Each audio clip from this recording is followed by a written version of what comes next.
Welcome students. So here we are at lecture 3 and which is population attributes, population growth models and population interactions. Last two lectures I hope आपको समझ आए होंगे और ये उसका ही continuation है और अभी आपकी यूनिट 1 ही चल रही है, right?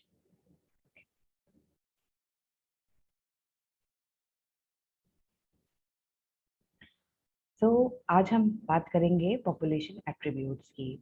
Population everyone knows it's a group of same species. Attributes क्या होते हैं? Attributes means characteristic, right? जैसे बाकी सारे एनिमल्स में और हमें क्या डिफरेंस होता है? हमारे पास इंटेलिजेंस है जो कि उनमें नहीं है, पर बाकी काम जो सारे वो करते हैं वो हम भी करते हैं. तो जब हम कंपेयर करें या जब हम बात करें अपनी और बाकी अलग की कि how we are different from the other animals, तो हमारा जो एट्रीब्यूट है वो है आर इंटेलिजेंस. समझ आ गया? यहाँ पे हम इंडिविजुअल की बात नहीं करने वाले हैं, यहाँ पे हम पॉपुलेशन की बात करने वाले हैं. और एट्रीब्यूट का मीनिंग समझाने के लिए मैंने इंडिविजुअल का एग्जाम्पल लिया था, राइट? तो आप कंफ्यूज मत करना. तो हम यहाँ पे पॉपुलेशन के कैरेक्टरिस्टिक की बात करेंगे, पॉपुलेशन के एट्रीब्यूट्स की बात करेंगे. ओके. सो ये भी बहुत पक्की बात है कि इंडिविजुअल ऑर्गेनिज्म सफ़र करता है एडवर्स एनवायरनमेंट कंडीशन से, बट जो नेचुरल सिलेक्शन होता है वो हमेशा पॉपुलेशन लेवल पे होता है, इंडिविजुअल लेवल पे नहीं. And which is why we will not talk about individual characteristic और individual attributes, rather we will talk about population attributes, right? Okay. One more thing, जब इकोलॉजी को पॉपुलेशन जेनेटिक्स के साथ स्टडी करते हैं तो उसे पॉपुलेशन इकोलॉजी कहते हैं, right?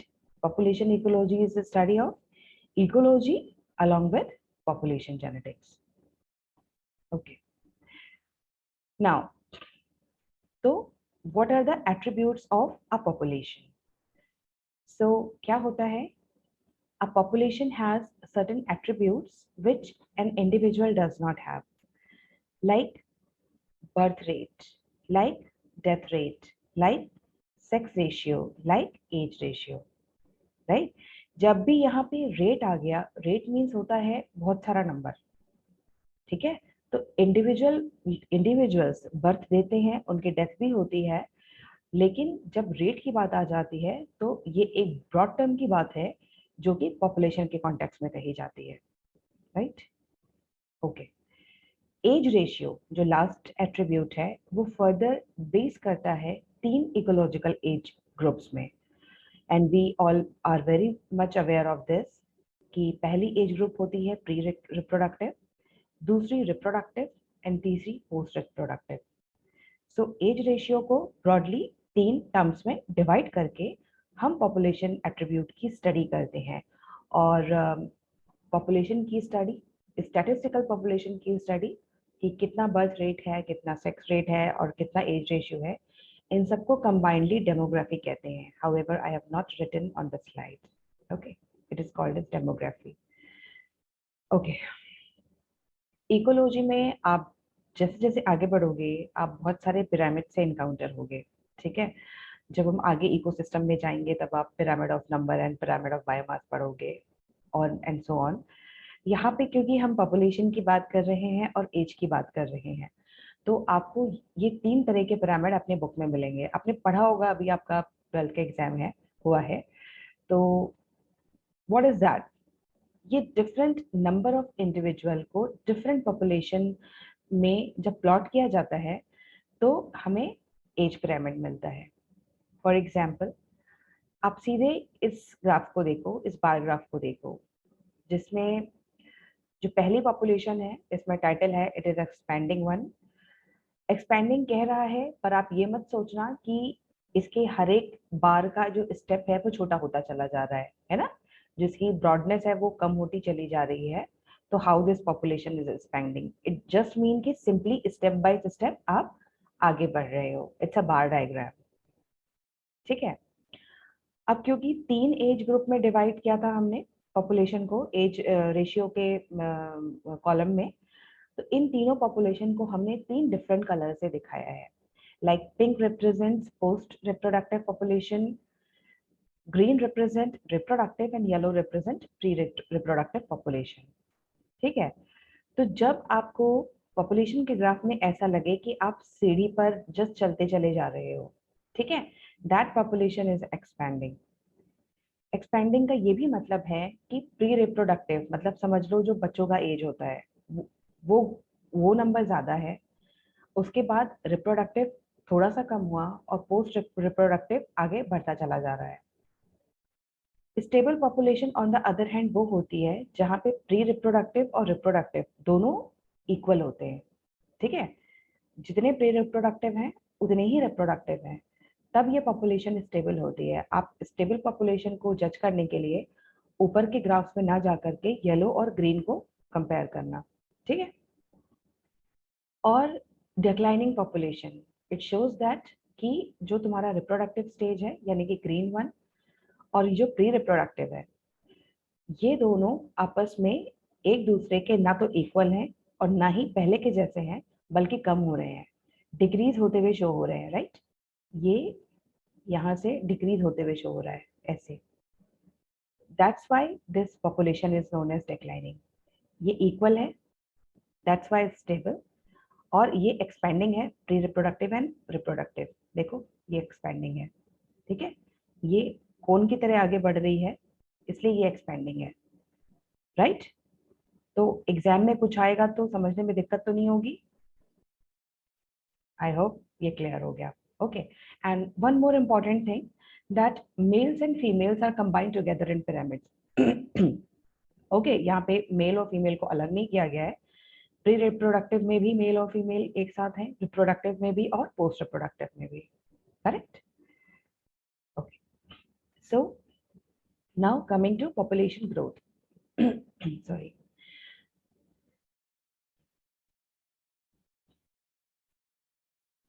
okay. I'm sorry. So what is population growth?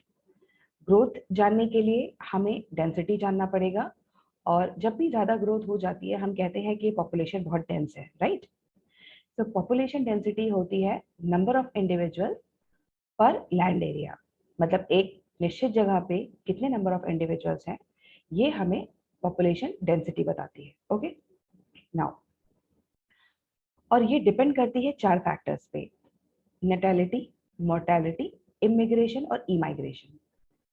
ठीक है, सो कोई भी पॉपुलेशन बढ़ रही है, घट रही है या स्टेबल है, उस पर उस पॉपुलेशन में होने वाले birth rate, death rate, immigration और इमाइग्रेशन का फर्क पड़ता है पॉपुलेशन नंबर पे या डेंसिटी पे। ठीक है, नेटेलिटी को बर्थ रेट कहते हैं, वाइल मोर्टेलिटी डेथ रेट है। नेचुरली नेटेलिटी से पॉपुलेशन डेंसिटी बढ़ेगी और मोर्टेलिटी से कम होगी। अगर हम इमाइग्रेशन की बात करें, इट मींस कि सेम स्पीशीज का किसी एरिया के या किसी एक जिस पॉपुलेशन की हम स्टडी कर रहे हैं, सपोज हम इस पॉपुलेशन की स्टडी कर रहे हैं, यहाँ पे कुछ नंबर ऑफ इंडिविजुअल्स पहले से हैं, बट कुछ नंबर ऑफ इंडिविजुअल बाहर से अंदर आए। ठीक है, this is known as emigration. और इमाइग्रेशन क्या होता है? जब अंदर वाली कुछ पॉपुलेशन सेम स्पीशीज की, जब ये डेंसिटी, ये एरिया छोड़कर बाहर चली जाए। राइट, बहुत सिंपल है, इसमें कुछ ज्यादा समझने की जरूरत नहीं है। ओके, अब इस चार्ट के थ्रू आप इसको समझने की कोशिश करो कि ये अगर हमारी पॉपुलेशन डेंसिटी है बीच में n, n means number. Okay, अगर ये n है तो इस पे नेटेलिटी, जिसको हम b से रिप्रेजेंट कर रहे हैं because it represents birth rate. Okay, capital B, always remember यहाँ पे सारे लेटर्स कैपिटल हैं, बिकॉज अभी आप नेक्स्ट स्लाइड में कुछ स्मॉल लेटर से भी एनकाउंटर हो गए। तो नेटेलिटी को हम बर्थ रेट और कैपिटल बी से रिप्रेजेंट करते हैं, वाइल मोर्टेलिटी कैपिटल डी से। और इमिग्रेशन और इमाइग्रेशन के लिए हम इनके इनिशियल्स ले लेते हैं इनको रिप्रेजेंट करने के लिए। राइट, तो नेटेलिटी का और इमाइग्रेशन का पॉजिटिव इफेक्ट पड़ेगा क्योंकि ये दोनों अल्टीमेटली पॉपुलेशन डेंसिटी बढ़ाते हैं, वाइल इमाइग्रेशन और मोर्टेलिटी कम करते हैं। दैट्स व्हाई नेगेटिव दिखाया गया है। ओके, सो व्हाट, हम क्यों पढ़ रहे हैं ये सब? क्या हम कोई ऐसा फॉर्मूला जनरेट कर सकते हैं इन सारे टर्म्स से जिनसे हम कुछ कैलकुलेट कर सके?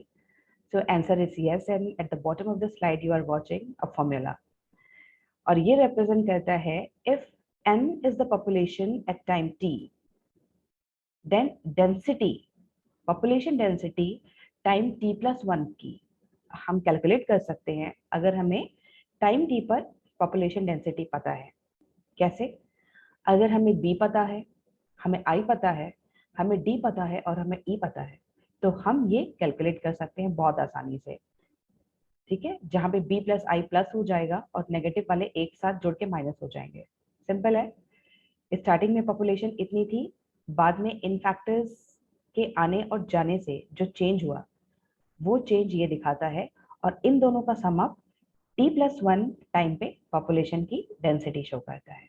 करेक्ट? ये सिंपल नंबर है, सिंपल इक्वेशन है, इस पे क्वेश्चंस आ सकते हैं आपके। ओके, अब क्या है कि पॉपुलेशन की ग्रोथ को समझाने के लिए दो तरह के मॉडल दिए गए हैं। ठीक है, पॉपुलेशन ऐसा नहीं है कि हमेशा एक ही पैटर्न फॉलो करती है ग्रो करने का। साइंटिस्ट ने, रिसर्चर्स ने दो अलग अलग तरीके के ग्रोथ मॉडल फाइंड आउट किए हैं, जिन पे उन्होंने पाया है कि कुछ खास तरह की पॉपुलेशन ये मॉडल फॉलो करती है और कुछ खास तरह की पॉपुलेशन ये मॉडल फॉलो करती है। तो पहला जो मॉडल है वो है एक्सपोनेंशियल ग्रोथ मॉडल, या इसे जियोमेट्रिक फैशन मॉडल भी कहते हैं। ये टर्म्स आप जरूर से याद रखना, बिकॉज एग्जाम में इट डिपेंड्स कि क्वेश्चन पेपर बनाया किसने है। ठीक है, वो कुछ भी पूछ सकता है। सो एक्सपोनेंट का मतलब होता है कि जैसे अगर हम 2 माने बेस और n माने पावर में, तो इसे कहते हैं एक्सपोनेंट ग्रोथ। जब पॉपुलेशन पावर में बढ़ जाए, ठीक है, 2 टू द पावर 4 और 2 टू द पावर 5, राइट? अगर हम दो इंडिविजुअल लेके चल रहे हैं तो ये इसकी बात होती है। तो जो पॉपुलेशन है अगर एक्सपोनेंट ग्रोथ कर रही है, मतलब वो कई गुना बढ़ जा रही है सेकेंड स्टेज में, थर्ड स्टेज में भी वो कई गुना बढ़ जा रही है एक्सपोनेंट फेज में। क्योंकि ये अगर 2 टू द पावर 4 है, it's not 2 multiply by 4, it's 2 multiply by 2 multiply by 2 multiply by 2। ठीक है, ओके। सो तुम एक्सपोनेंटली ग्रो हम कब करेंगे? नेचुरली जब रिसोर्सेस अनलिमिटेड होंगे। ठीक है, कोई कांस्टेंट नहीं होगा, हर कुछ बहुत अनलिमिटेड है, फूड भी, पानी भी, सब कुछ। तो तो ग्रोथ एक्सपोनेंशियली होगी। ओके, बिफोर मूविंग अहेड, मैंने जैसे बताया था, हमने कुछ टर्म्स तो देखे हैं लास्ट स्लाइड में, but there are small case letter also, और उनके अलग मीनिंग है। जैसे कैपिटल बी दिखाता है नंबर ऑफ बर्ड्स को, वही स्मॉल बी दिखाता है बर्थ रेट को। ठीक है, तो अभी नेक्स्ट स्लाइड में हम इन लेटर से भी एनकाउंटर होंगे और इन पर एक नया फॉर्मूला आपको दिखने वाला है। तो बिफोर मूविंग अहेड आप एक बार इन टर्म्स को देख लो। Capital D number of deaths बता रहा था, वही स्मॉल डी डेथ रेट बताता है पर कैपिटा, मतलब एक निश्चित एरिया में कितनी कितनी डेथ रेट है वो स्मॉल डी, और एक निश्चित एरिया में कितनी बर्थ रेट्स है वो स्मॉल बी। ओके, नाउ अभी क्या है कि इंक्रीज और डिक्रीज इन पॉपुलेशन, ठीक है, पॉपुलेशन का नंबर या तो बढ़ेगा या तो कम होगा, because of all the 4 factors we have studied. उसकी जो चेंज है, इंक्रीज या डिक्रीज इन पॉपुलेशन का जो फॉर्मूला है वो दिया गया है। देखिए आपके जो बुक में आपको मिलेगा, वो आपको मिलेगा D T D N upon D T is equal the same thing, means B minus D whole multiply by N. But यहाँ मैंने डी हटा करके डेल्टा कर दिया है, बिकॉज आप इसे कंफ्यूज ना हो जाओ, क्योंकि डी जो है हमने अभी लास्ट स्लाइड में पढ़ा था डेथ रेट है। नेचुरली जो डी यहाँ पर है it is death rate, but यहाँ पे ये dn का मतलब d मल्टीप्लाई n नहीं है, it is simply difference in n है, डिफरेंस इन n। तो आप इस d से और इस d से कंफ्यूज ना करो, इसलिए मैंने इसको रिप्लेस करके सीधे डेल्टा ही लिख दिया है यहाँ पे। समझ गए? आप बुक के फॉर्मूले से या इंटरनेट के फॉर्मूले से कंफ्यूज नहीं करना। स्मॉल डी एन का यहाँ पे जो मतलब है, जो रेट यहाँ बता रहा है, वो है आपका डिफरेंस। ठीक है, तो हम कंफ्यूजन क्रिएट नहीं करेंगे, हम सिंप्लीफाई वर्जन लेके चलेंगे, बट हम मन में हमें पता होना चाहिए कि हमें कहीं पर भी ये फॉर्मूला मिल सकता है। तो इंक्रीज और डिक्रीज इन पॉपुलेशन का जो रेट है delta N upon delta T, ये हो जाएगा कितना बर्थ रेट है माइनस कितना डेथ रेट है multiply by number of original number of population. ठीक है, अगर हम b माइनस डी के डिफरेंस को हम r कर दें, सपोज b माइनस डी की वैल्यू अगर r है, तो फॉर्मूला आपका सिंपली हो जाएगा dn अपॉन dt और delta N upon delta T is equal r multiply by n, जहां पे r को एक नाम दिया गया है और ये नाम है intrinsic rate of natural increase. क्या नाम है? ये इंट्रिंसिक रेट है नेचुरल इंक्रीज का। ठीक है, बर्थ रेट अगर ज्यादा है और डेथ रेट अगर कम है तो नेचुरली ये जो r की वैल्यू है ये 1 से ज्यादा होगी और ये इंक्रीज इन रेट दिखाएगा। ठीक है, नाउ प्रॉपर्टीज ऑफ r की अगर हम बात करें तो it is an important parameter chosen for assessing impacts of any biotic और एबायोटिक फैक्टर। देखो r डिपेंड किस पे करता है। ओके अगर r नहीं पता है तो अगर हम भूल गए एक सेकंड के लिए r क्या है, तो हम ये जानते हैं कि b minus D is equal r। b birth rate है और d डेथ रेट है। बर्थ रेट और डेथ रेट पर किसका इफेक्ट पड़ सकता है? नेचुरली बायोटिक और एबायोटिक फैक्टर्स का इफेक्ट पड़ सकता है। ठीक है, अगर बर्थ रेट बहुत ज्यादा है डेथ रेट कम है मतलब कंडीशंस आर फेवरेबल, बट अगर उल्टा है इट मींस कि adverse environmental conditions are working on it, और यही शो करता है आर का मेजरमेंट। ठीक है, when population is expanding exponentially it will take a J shaped curve, ये हम आगे देखने वाले हैं। और उस केस में यानी कि इस केस में जो हम पढ़ रहे हैं एक्सपोनेंट ग्रोथ, जो फॉर्मूला होता है वो हो जाता है, अगर हम एक्सपोनेंट को ध्यान में रखें तो N T is equal N not यानी कि original population E to the power R T, where E is the base of natural logarithm. आपको सबको पता होगा, अभी आपने फिजिक्स का एग्जाम दिया है, right? Okay, now logistic growth model, हम सेकंड ग्रोथ मॉडल की स्टडी करने वाले हैं और वो है लॉजिस्टिक ग्रोथ मॉडल। और अभी अभी मैंने आपको बताया था कि जो एक्सपोनेंट ग्रोथ ऑफ पॉपुलेशन है उसका ग्रोथ कर्व जे शेप का होता है। This is your J shape curve. So ये एक ऐसा बार डायग्राम, सॉरी ये एक ऐसा ग्राफ है जो कि आपको दोनों ग्रोथ मॉडल्स दिखा रहा है। लॉजिस्टिक ग्रोथ मॉडल को मैंने यहाँ पे लेबल कर दिया है, और जो ये वाली है this one the J shape, ये है आपकी एक्सपोनेंट, ये है आपका जस्ट